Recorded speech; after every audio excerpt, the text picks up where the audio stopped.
Hi everyone, তোমাদের সকলকে MP magic ম্যাথসে welcome. বিভিন্ন সরকারি চাকরির পরীক্ষায় যেসব অঙ্কগুলো বারবার আসে সেই সব অঙ্কের শর্ট ট্রিক্স নিয়ে আলোচনা করব আজকে। তাহলে চলো শুরু করি। দেখো, দুটি সংখ্যার অনুপাত 5:6 এবং তাদের লসাগু 120 হলে সংখ্যা দুটির গসাগু কত? যদি তোমাদের সংখ্যা দুটির অনুপাত আর লসাগু দেওয়া থাকে, গসাগুটা 2 সেকেন্ডের মধ্যে কিভাবে বের করবে? দেখো, গসাগু বের করার ক্ষেত্রে তোমরা কি করবে? এই যে লসাগুটা দেওয়া আছে, এই লসাগুটাকে তোমরা ভাগ করবে। কি দিয়ে ভাগ করবে? এই যে অনুপাতের যে পদগুলো আছে এর গুণফল দিয়ে, অনুপাতের পদগুলোর গুণফল দিয়ে। দেখো, 5 × 6, ঠিক আছে? তো 120কে আমরা ভাগ করব 5×6 = 30 দিয়ে, ভাগ করলে পাচ্ছি 4, তাহলে গসাগু হচ্ছে 4। এবার তোমাদের এই ট্রিক্সটা যে অ্যাপ্লাই করলাম তার সূত্রটা আমি লিখে দিচ্ছি, ঠিক আছে?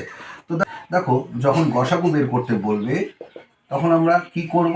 এই যে লসাগু, লসাগুকে দুটি সংখ্যার যে লসাগু দেওয়া থাকবে তাকে ভাগ করব। কি দিয়ে ভাগ করছি? অনুপাতের গুণফল দিয়ে। কি দিয়ে ভাগ করছি?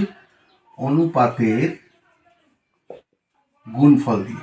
অনুপাতের গুণফল দিয়ে লসাগুকে ভাগ করলে আমরা গসাগু পেয়ে যাব। এখান থেকে আরেকটা জিনিস দাঁড়াচ্ছে, যদি কখনো লসাগু বের করতে বলে, যদি কখনো লসাগু বের করতে বলে তখন আমরা কি করব? এটার সাথে এটা গুণ হবে, ঠিক আছে? অনুপাতের অনুপাতের অনুপাতের গুণফলের সাথে এই গসাগুটা কি হচ্ছে? তখন গুণ হচ্ছে, ঠিক আছে? যদি কখনো আমাদের সংখ্যা দুটির অনুপাত আর তার সাথে যদি গসাগু দেওয়া থাকে, তখন আমরা লসাগুটা বের করার সময় অনুপাতের গুণফলের সাথে আমরা গসাগু গুণ করে দেব, তাহলেই কিন্তু আমরা লসাগু পেয়ে যাব, ঠিক আছে? দুটি সংখ্যার অনুপাত 5:6 এবং তাদের গসাগু 4 হলে সংখ্যা দুটির লসাগু কত? দেখো, সংখ্যা দুটোর অনুপাত দেওয়া আছে, গসাগু দেওয়া আছে, আমাদের কি বের করতে হবে? লসাগু। তাহলে এই যে সূত্রটা লিখেছি এটাকে আমরা অ্যাপ্লাই করব, তাহলে 2 সেকেন্ডের মধ্যে অ্যান্সার পেয়ে যাব। দেখো, অনুপাতের গুণফল, এই যে অনুপাতটা আছে এই পদ দুটির গুণফল, 5×6 কত হচ্ছে? 5 × 6 মানে কত? 5×6 = 30, গুণন গসাগু, গসাগুটা কত দেওয়া আছে আমাদের? 4, গসাগু দিয়ে গুণ করো, তাহলে পাচ্ছি কত আমরা? 120। তার মানে লসাগুটা হবে 120। সি নাম্বার অপশনটাই হবে কারেক্ট। এইভাবে তোমরা করবে।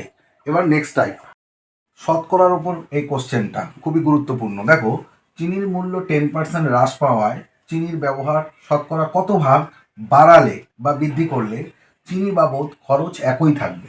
এই টাইপের কোশ্চেন কিন্তু অনেকবার এসেছে, ঠিক আছে?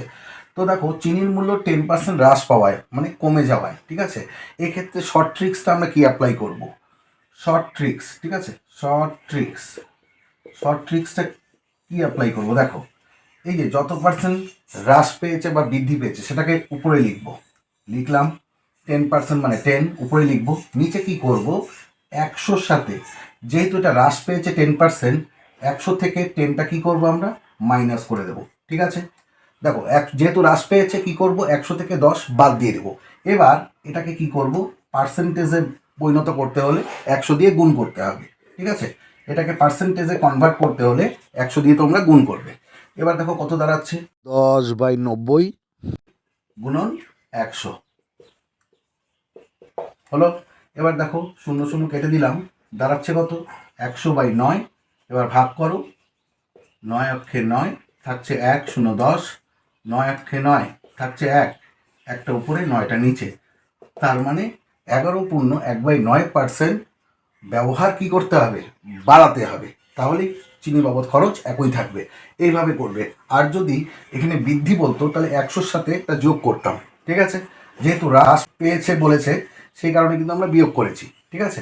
তো নেক্সট, চিনির মূল্য 25% বৃদ্ধি পাওয়ায় চিনির ব্যবহার শতকরা কত ভাগ কমালে চিনি বাবদ খরচ একই থাকবে? এবার বৃদ্ধি দেওয়া আছে, তাহলে আমরা শর্ট ট্রিক্সে কীভাবে করব? যেটা দেওয়া আছে 25%, তার মানে 25কে আমরা উপরে লিখব। এবার কি করব? 100-র সাথে কি করব? যেহেতু বৃদ্ধির কথা আছে তার সাথে কি করব? আমরা 25 যোগ করব। যেহেতু বৃদ্ধি বলেছে সেই কারণে প্লাস করব। কি প্লাস করব? 25 প্লাস করব। এবার এটাকে শতকরায় পরিণত করতে হলে আমরা কি করব? 100 দিয়ে গুণ করব, ঠিক আছে? তাহলে শতকরায় চলে আসবে। এবার দেখো, উপরে দাঁড়াচ্ছে 25, নিচে দাঁড়াচ্ছে 125 গুণন 100। এবার কাটাকাটি করে নাও। দেখো, 5 25 125, 5 25 125, 5 দিয়ে কাটলে হচ্ছে 5 20 100, তার মানে দাঁড়াচ্ছে 20%। তার মানে অ্যান্সারটা হবে সি নাম্বার অপশানে আছে, দেখো 20%।